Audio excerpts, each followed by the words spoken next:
Hi guys, welcome to திலக்கோகி channel. இன்றைக்கி ஒரு மினி விளாக் பார்க்கலாம். நான் நேரமாக எந்திரிச்சிட்டேன். தன்யாவும் அவங்க அப்பாவும் தூங்கிட்டுருக்காங்க. மார்னிங் பார்த்திங்கன்னா மாடியில் நான் புதினா வச்சுருந்தேன் ஃப்ரெண்ட்ஸ்.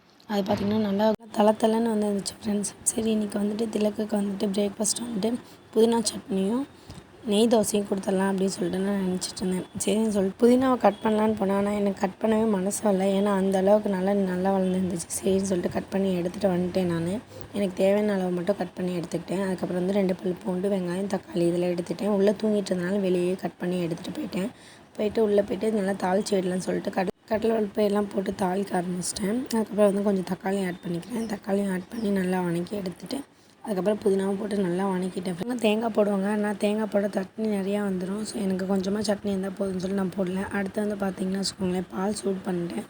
பாலும் நெய் தோசையும் ஊற்ற ஆரம்பிச்சிட்டேன் ஃப்ரெண்ட்ஸ். ஏன்னா பாப்பாவும் எந்திரிச்சிட்டா, தன்யாவும். சரி அவளுக்கு பால் வேணும்னு சொல்லிட்டு அவங்க அப்பாவுக்கும் அவங்க பாப்பாவுக்கும் ஆற்றிட்டு இருந்தேன். பாப்பா அம்மான்னு கூப்பிட்டே இருந்தால். அதுக்கப்புறம் பார்த்திங்கன்னா தூங்கி எந்திரிச்சிட்டான்னு தூக்க சொன்னான்.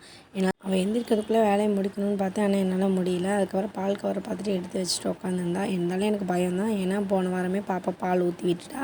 அதுக்கப்புறம் பார்த்திங்கன்னா பால் ஆற்றிட்டேன். வெளில பார்த்தேன் ஃப்ரெண்ட்ஸ், எங்கள் வீட்டில் சன்ரைஸ் தெரிஞ்சுது. ஸோ உங்களுக்கும் காட்டுறேன். அங்கே பாருங்கள் எவ்வளோ அழகாக தெரியுதுன்னு சொல்லிட்டு. அதுதான் கொல்லிமலை மலை.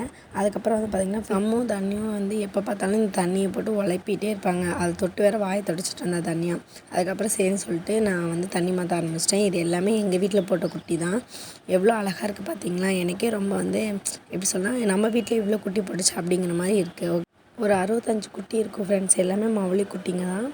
ஸோ எனக்கு மறக்காமல் திலக்கோகி சேனலை சப்ஸ்கிரைப் பண்ணிக்கோங்க. நெக்ஸ்ட் வீடியோவில் உங்களை பார்க்குறேன். Okay bye friends. இங்கே பாருங்கள் தீனி எப்படி சாப்பிட்றாங்கன்னு. Okay bye, tata.